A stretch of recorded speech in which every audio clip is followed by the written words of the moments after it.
तो hello everyone, welcome back to my YouTube channel set time bound goal. And guys, ये video है special demand पर उन लोगों के लिए जो नोएडा और गाजियाबाद में एक अच्छा सा प्राइवेट कॉलेज ढूंढ रहे थे और जिनकी ये डिमांड थी कि भैया आप थोड़ा सा गलगोटिया का ऑनेस्ट रिव्यू दे दो। पिछले कई सालों में आपने गलगोटिया के बारे में कुछ भी नहीं बोला है और आप आज एक कंपेयर करके बता ही दो कि एवीएस, गलगोटिया और जीएल बजाज में बेटर कौन सा है। और जेएसएस, काइट, एकेजी और गलगोटिया में हम गलगोटिया को कौन से पोजीशन पर रखें। तो ये बहुत ही अच्छा डाउट है बच्चों का। तो चलो हम वीडियो को स्टार्ट करते हैं और इस वीडियो में हम बहुत सारी चीजें सीखेंगे कि कौन कौन सी ब्रांचेस गलगोटियाज में हैं। गलगोटिया इंजीनियरिंग कॉलेज में हम बेसिकली इंजीनियरिंग कॉलेज की बात कर रहे हैं। भैया गलगोटिया यूनिवर्सिटी में कंफ्यूज मत हो जाना, बिकॉज गलगोटिया यूनिवर्सिटी जो है एकेटीयू से एफिलिएटेड नहीं है। सिर्फ और सिर्फ गलगोटिया इंजीनियरिंग कॉलेज जो है एकेटीयू से एफिलिएटेड है। गलगोटिया का कट ऑफ क्या है, एडमिशन प्रोसेस क्या है, एलिजिबिलिटी क्या है और गलगोटिया का प्लेसमेंट क्या है, इन सारों के बारे में अपन लोग डिस्कस करने वाले हैं। तो चलिए इस वीडियो को शुरू करते हैं। और अगर आप इस चैनल पर नए हो तो भैया चैनल को सब्सक्राइब कर देना, क्योंकि आपके डिमांड पर जो भी आपके लिए रिक्वायर्ड वीडियो होती है चैनल आपको हमेशा बना के देता आ रहा है और आगे भी देता रहेगा। तो आपके मन में जो भी डाउट्स हो आप बिल्कुल पूछने में थोड़ा भी मत हिचकिचाना। तो चलिए हम पहले बात करते हैं कि गलगोटिया में इंटेक कितना है। देखो यार, गलगोटिया यूनिवर्सिटी की मैं बात नहीं कर रहा हूं, मैं फिर से बता दे रहा हूं। I am talking about Galgotias college of engineering and technology, AKTU से एफिलिएटेड है।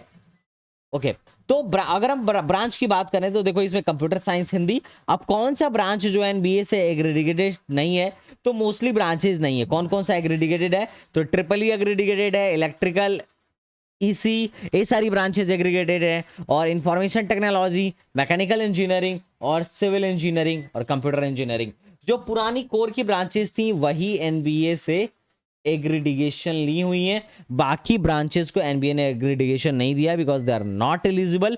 और आप एक चीज देखोगे कि सीएससी में काफी मतलब जितने भी नोएडा गाजियाबाद के प्राइवेट कॉलेज हैं यहाँ पर सीएससी की 10-10 4 मतलब ऐसा है कि 4-4 5-5 ब्रांचेज चल रही हैं और सिविल की मात्र 60 सीटें हैं।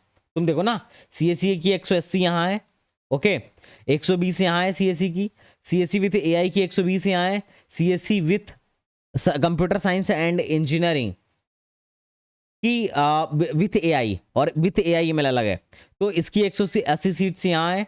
आईटी की 120 सीट्स यहाँ है। तो भाई दबा के सीट्स तो हैं, अब क्या चाहिए तुमको, मतलब अच्छी खासी सीट है।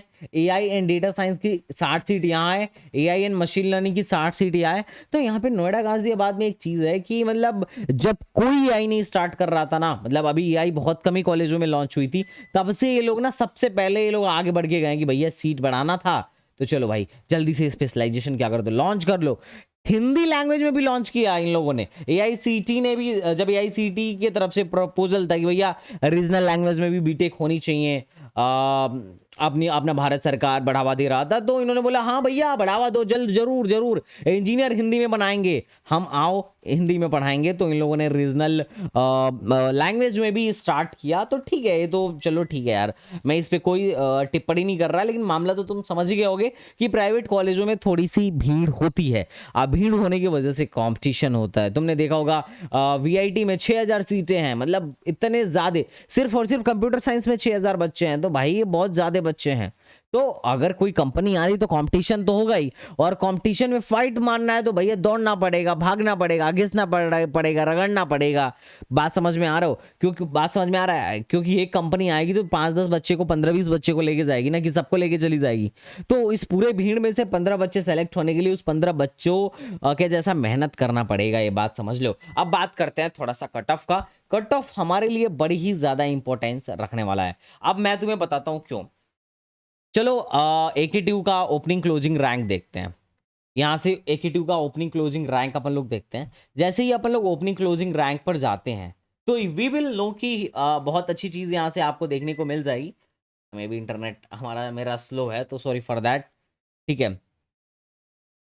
चलो तब तक ये रोटेट हो रहा है, तब तक आगे का देख लेते हैं। अभी मैं तुम्हारा 2022 के कट ऑफ को दिखाऊंगा। ये जो कट ऑफ है 2021 का कट ऑफ है, क्योंकि आपका जो एक मतलब यूपी टैक है इसने 2022 के कट ऑफ को रिवील ही नहीं किया था।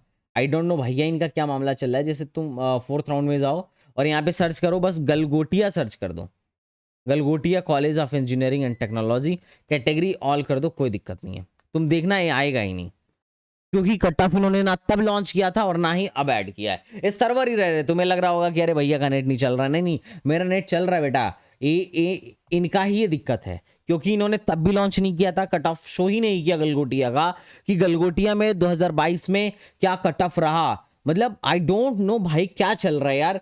मतलब आप कट ऑफ किसी कॉलेज का ऐसे हाइड करके रख रहे हो, मतलब क्या, मतलब सीटें कैसे भर रही हैं बच्चों को पता तक नहीं चल रहा है। खैर छोड़ो, इसका जो भी पर्सपेक्टिव हो, आई डोंट नो अपनी गवर्नमेंट क्या कर रही है, मतलब यूपी टेक वाले क्या कर रहे हैं, गवर्नमेंट का क्या ही लेना देना है, उनके पास तो खैर इतनी फुर्सत ही नहीं है। लेकिन ये तो अच्छी बात है कि ठीक है, हम लोग को आइडिया मिलता रहता है, क्योंकि हम लोग बच्चों को भिजवा रहे हैं तो एक एक्सपेक्टेशन, एक आइडिया मिलता रहता है। बट 2021 का कट ऑफ अपन लोग के पास है। CSC 98,000 तक गया था होम स्टेट का, और 81 तक ऑल इंडिया का गया था। IT 1,70,000 तक गया था, और ऑल इंडिया में 1,41,000 तक गया था। मैं ये जनरल कैटेगरी का रैंक बता रहा हूँ, CRL। AI विद DS 1,35,000 तक गया था, ऑल इंडिया में 1,16,000 तक गया था। और CSC विथ AI 1,22,000 तक गया था, और ऑल इंडिया में 1,07,000 तक गया था। AI एंड DS 2,45,000 तक गया था। EIML 2,33,000 तक गया था। CS एंड डिज़ाइन 2,83,000 तक गया है। तो भाई साहब मैं तुमसे ये बात कहूँगा कि अगर तुम्हारी रैंक 3 लाख तक भी है, अप टू 3 लाख है, तो तुम क्या कर सकते हो, आराम से गलगोटिया एक्सपेक्ट कर सकते हो। गलगोटिया में CS IT या फिर स्पेशलाइजेशन, बाकी जो इलेक्ट्रिकल, मतलब इलेक्ट्रिकल में बहुत सारी ब्रांचेज हैं, तो अगर ये जो ब्रांचेज है इलेक्ट्रॉनिक्स, इलेक्ट्रिकल, ट्रिपल ई, तो ये तो और भी लो रैंक तक मिलते हैं, 5-5, 6-6 लाख रैंक, 7-7 लाख रैंक तक मिल जाते हैं। तो गलगोटिया में एडमिशन लेना इतना टफ नहीं है, दैट्स क्वाइट ईजी। और तुम तो बिना जेईई मेन दिए भी जानते हो, तुम लोग तो ये बात जानते ही होगे कि बिना जेईई मेन के भी यहाँ पे एडमिशन होता है। यहीं पर नहीं, नोएडा गाजियाबाद, मतलब यहाँ पे जितने भी प्राइवेट कॉलेज हैं सब में हो जाता है, जिसको हम प्यार से मैनेजमेंट कोटा कहते हैं। पर वही है कि मैनेजमेंट कोटा में स्कॉलरशिप वगैरह नहीं मिलती है, और मैनेजमेंट कोटा में धोखा भी होता है, ठीक है। धोखा मतलब अरे मजाक कर रहा हूँ, लेकिन मैं ऑलरेडी इस पर बातें कर चुका हूँ, मैं ज़्यादा बातें नहीं करूँगा, वरना पता चला नज़र में आ गया है ना। ठीक है, तो मैनेजमेंट कोटा होता है, तो विदाउट जेई भी यहाँ पर, मतलब विदाउट जेई भी यहाँ पर गलगोटिया में एडमिशन हो सकता है। और on the basis of JEE Main के स्कोर पर भी जेई मेन के स्कोर पर भी एडमिशन होता है। किसके थ्रू, पहले जेई मेन दो, फिर एकेटिव की काउंसलिंग कराओ, जो कि एकेटिव की काउंसलिंग स्टार्ट हो चुकी है और अभी काउंसलिंग चल रही है। और अगर तुम्हें हमारा एकेटिव का प्रोग्राम लेना है तो आज ही STBZ एकेडमी ऐप डाउनलोड करो और हमारा प्लान बाय कर लो। 500 का ऑफ चल रहा है, कूपन कोड मैं यहाँ पे लिख दे रहा हूँ, कूपन मैं लिख दे रहा हूँ, एकेटिव फाइनल 85 बच्चों के लिए था, तो जैसे 50 बच्चे हो जाएंगे फिर कूपन कोड ऑल ऑटोमेटिक क्या हो जाएगा, खत्म हो जाएगा, मतलब एडजस्ट हो जाएगा। अगर मैं एलिजिबिलिटी क्राइटेरिया की बात करूं तो वही सेम एलिजिबिलिटी है जो एकेटिव का है, 45% मार्क्स आपका बोर्ड्स में होना चाहिए, ठीक है, कोई RT कोई कंपार्टमेंट नहीं होगा, ठीक है। अगर मैं हॉस्टल फीस की बात करूं तो ये कॉलेज ऐसा है जिसकी पूरे उस रीजन में, जो ठीक ठाक कॉलेज में से गिने जाते हैं, जिसकी फीस सबसे ज़्यादा कम है। ट्यूशन फीस 1,09,000 और टोटल फीस 1,15,000। सोचो अगर ट्यूशन फीस वेवियर मिल जाए तो पूरा का पूरा तुम्हारा ट्यूशन फीस माफ हो जाएगा, तो टोटल बाकी का फीस कितना बचेगा, 6,000, ओनली 6,000। तो कैसा लगेगा अगर मैं तुम्हें यहाँ पर FW दिलवा दूँ, तो बताओ चचा, मज़ा आएगा कि नहीं? यस सर, ऑफ कोर्स मज़ा आएगा, ठीक है। बट नो डाउट, ओके चलो आगे बढ़ते हैं। अब तुम कहोगे कि हाँ सर मुझे तो यकीन ही नहीं हो रहा है, इतना कम फीस है। तो भैया है इतना कम फीस, तुम इनके ऑफिशियली भी जाके फीस स्ट्रक्चर देखो, 1,15,000 इनकी फीस है। तो फीस बहुत नॉमिनल है इस कॉलेज की, और इस कॉलेज की खास बात यही है। अब ये जो कॉलेज है ना यार, बड़ा मतलब इसका लोकेशन बहुत अच्छा है, नोएडा में है, मेट्रो से बड़ा पास में ही है, तो ठीक है यार। और नोएडा का ऑफ कोर्स मेट्रो सिटी है, तो लोकेशन तो नोएडा का अच्छा होगा ही होगा। तो कुल मिला जुला के यार गलगोटिया सही कॉलेज है उस रीज़न में। अगर तुम यूपीटीयू के थ्रू किसी अच्छे प्राइवेट कॉलेज में एडमिशन लेना चाहते हो तो गलगोटिया को एक तुम ठीक है एज ऑप्शन देख सकते हो। I am not saying it's a very good college, it's a best college, but ठीक है, it may be a good option for you. अगर तुम्हारी रैंक बहुत अच्छी नहीं है, तो मतलब 2 लाख 3 लाख रैंक है, 1-1.5 लाख रैंक है, तो it may be a option for you, but okay. तो चलो हम थोड़ा सा hostel fees and mess charge के बारे में बात कर लेते हैं। तो एसी गर्ल्स हॉस्टल जो है, एसी एसी मतलब 3 सीटर में एसी 1,55,000 और नॉन एसी 1,26,000, मतलब जितने का मुर्गी नहीं उतने का मसाला, है ना। टोटल पढ़ाई में खर्च कितना किया? 1,15,000। और रहने में ऐसो आराम में एसी वेसी में कितना खर्च किया? 1,55,000। वाह वाह वाह वाह, देख रहे हो। ओके, बॉयज हॉस्टल की बात करूं तो 2 सीटर 1,26,000, नॉन एसी की मैं बात कर रहा हूँ। 3 सीटर 1,00,000 और 4 सीटर 90,000। तो थोड़ा बहुत तो ठीक है क्या, मतलब इनके लिए एसी वेसी का व्यवस्था नहीं है क्या? चलो चेक ही कर लेते हैं कि एसी का क्या व्यवस्था है ना। क्या मतलब एसी एसी सिर्फ लड़कियों को ही रिक्वायर्ड है? भाई इन्होंने वॉइस में भी दे रखा है। चलो कम से कम सुकून की बात है, ठीक है। ओके, 2 सीटर 1,55,000, मतलब सेम प्राइस है। एसी में 3 सीटर 1,30,000 और 4 सीटर 1,20,000। ठीक है, तो सही है यार, मतलब ठीक ही है, लेकिन यार बहुत ज़्यादा फीस है ना। फीस बहुत ज़्यादा क्या है, वैसे तो नॉमिनल फीस है, कॉलेज की फीस भी कम ही है। हॉस्टल कौन कह रहा है लेने को, तुम फ्लैट लेके रह लेना अगर पैसों की ज़्यादा दिक्कत है तो, है ना। और स्कॉलरशिप आ ही जाती है, स्कॉलरशिप लगभग 55 से लेके 60,000 पर ईयर आती है, अगर तुम ढंग से स्कॉलरशिप के लिए अप्लाई कर ले रहे हो तो। और दूसरी बात यह है कि गलगोटियाज वगैरह या जितने भी प्राइवेट कॉलेजेस हैं, उसमें जाने से पहले वहाँ के सीनियर से पूछ लेना कि तुम्हारे पर्टिकुलर ब्रांच में स्कॉलरशिप का क्या स्टेटस है, कि तुम्हारे ब्रांच की स्कॉलरशिप आ रही है कि नहीं आ रही है। क्योंकि बहुत सारा ऐसा है कि जो एनबीए वगैरह सेग्रीगेटेड नहीं है, वहाँ स्कॉलरशिप ही नहीं आ रही है, लोग भरने ही नहीं दे रहे हैं, सभी सुनने में आ रहा है। तो बहुत सारे बच्चों की स्कॉलरशिप्स नहीं भी आ रही हैं। बहुत सारे बच्चों के साथ ऐसा प्रॉब्लम हो रहा है कि इंस्टीट्यूशन के द्वारा वेरीफाई ही नहीं हो रहा है। तो तुम कॉलेज में जाने से पहले एक बार अपने ब्रांच के किसी सीनियर से कनेक्ट कर लेना, and it will be your responsibility कि जाने से पहले सोच समझ के जाएं। अगर मैं यार प्लेसमेंट्स की बात करूं तो ये गलगोटिया वाले प्लेसमेंट रिकॉर्ड में क्या करते हैं ना, कंपनी का नाम दिखा देते हैं और कंपनी ने कितना ऑफर दिया ये दिखा देते हैं। जैसे कॉग्निजेंट, अब कॉग्निजेंट बल्क में लेके जाती है, सबको पता है, बहुत तगड़ा पैकेज नहीं होता है, ऐसा नहीं होता कि बहुत बढ़िया पैकेज दे रही है, ठीक है। मास रिक्रूटर है, विप्रो मास रिक्रूटर, डीएक्सी भी 109 लेके गई है, इन्फोसिस 101 लेके गई है, मतलब ठीक है यार, काफ़ी मतलब हैं। अब टीसीएस वगैरह एक ही साथ 70 बच्चे लेके गए हैं, सीएल 55 बच्चे लेके गए हैं। तो ये लोग ना मतलब हर साल का डेटा तो निकालते हैं प्लेसमेंट्स का, बट क्या है कि ये सिर्फ ये निकालते हैं कि कौन से कंपनी ने कितना ऑफर दिया है, किस बच्चे को कितना लाख का पैकेज लगा, ये सब ये लोग नहीं निकालते हैं। हाईएस्ट पैकेज क्या हुआ, ये सब नहीं निकालते हैं। तो मैं इस पे ज़्यादा मतलब तुम्हारे साथ वो भी नहीं करना चाहता था, क्योंकि ऑफिशियल डेटा मुझे मिला नहीं और अनऑफिशियल डेटा मैं ज़्यादातर शो नहीं करना चाहता हूँ, ठीक है। तो इनके यहाँ मतलब ठीक ठाक कंपनीज आती हैं, अमेजॉन हो गया, ठीक है, मतलब बहुत सारी कंपनीज हैं जो तुम्हें यहाँ पे देखने को मिल जाएंगे। Amazon, NPCL, Adobe, there are many, मतलब अच्छी अच्छी कंपनीज हैं जो तुम्हें यहाँ पे देखने को मिल जाएंगी। तो ठीक है यार, कंपनीज तो खैर ये लोग बुला रहे हैं और अच्छा खासा, मतलब तुम देख सकते हो कि अच्छा खासा ऑफर, मतलब अच्छे खासे बल्क में लेके जा रही हैं बच्चों को। बट खैर छोड़ो, कंपनीज ठीक हैं, लेकिन तुम्हारे मन में इस बात का बड़ा वो रह रहा होगा कि भैया हाईएस्ट पैकेज नहीं पता चला, एवरेज पैकेज नहीं पता चला। तो आई डेफिनेटली मैं तुम्हारे बात से सहमत हूँ, बट कोई बात नहीं, अगर ये लोग नहीं बताएंगे तो क्या हमें पता ही नहीं चलेगा अपना कौन है भाई, अपना कौन है ये। अरे भाई अपना एनआईआर डेटा किस लिए है? मीडियन सैलरी कितना है भाई? 4,25,000, 4,25,000। 870 में से 726 बच्चे प्लेस्ड हो गए, 870 में से 726 बच्चे प्लेस्ड हो गए एनआईआरएफ के डेटा के अकॉर्डिंग। तो नॉट बैड, नॉट बैड, ठीक है भाई, चल सकता है। और एनआईआरएफ रैंकिंग जो है 100 लगभग 192 के आसपास है, मतलब ऐसा है कि 150 से लेके 200 या 300 के बैंड में लाई करता है। तो ठीक है,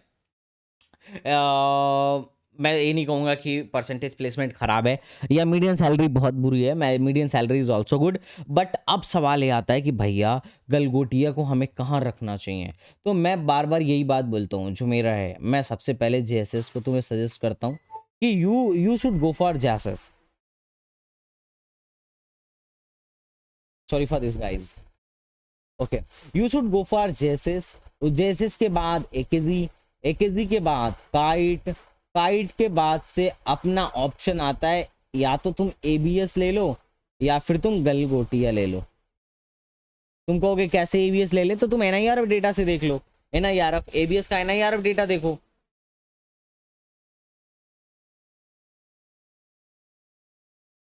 बस ABS गाजियाबाद में है और तुम्हारा गलगोटिया कहाँ पर है, नोएडा में है, ठीक है। तो वैसे लोकेशन तो खैर ठीक ठाक दोनों की है, गाजियाबाद भी अच्छी सिटी मानी जाएगी। Okay, just wait for a minute. चलो तब तक ऑर्डर बना देता हूँ। ABS और गलगोटिया में से जो तुम्हें पसंद है उसको ऊपर रख लो, उसके बाद से GL बजाज रख लो, उसके बाद से NIT रख लो। अब इनमें से हर एक कॉलेज पर मैंने अपना ऑनेस्ट रिव्यू दे रखा है कि जेएसएस कैसा है, AKG कैसा है, काइट कैसा है, ABS कैसा है। और गलगोटिया बचा हुआ था तो गलगोटिया भी लो कंप्लीट ही हो गया ऑलमोस्ट, और उसके बाद GL बजाज हो ही चुका है। अब एक NIT बचा है, तो नेक्स्ट वीडियो में मैं NIT को ले लूंगा। नेक्स्ट वीडियो में अपन लोग NIT को पकड़ लेंगे कि NIT में क्या हाल चाल है, NIT के क्या माहौल है, ठीक है।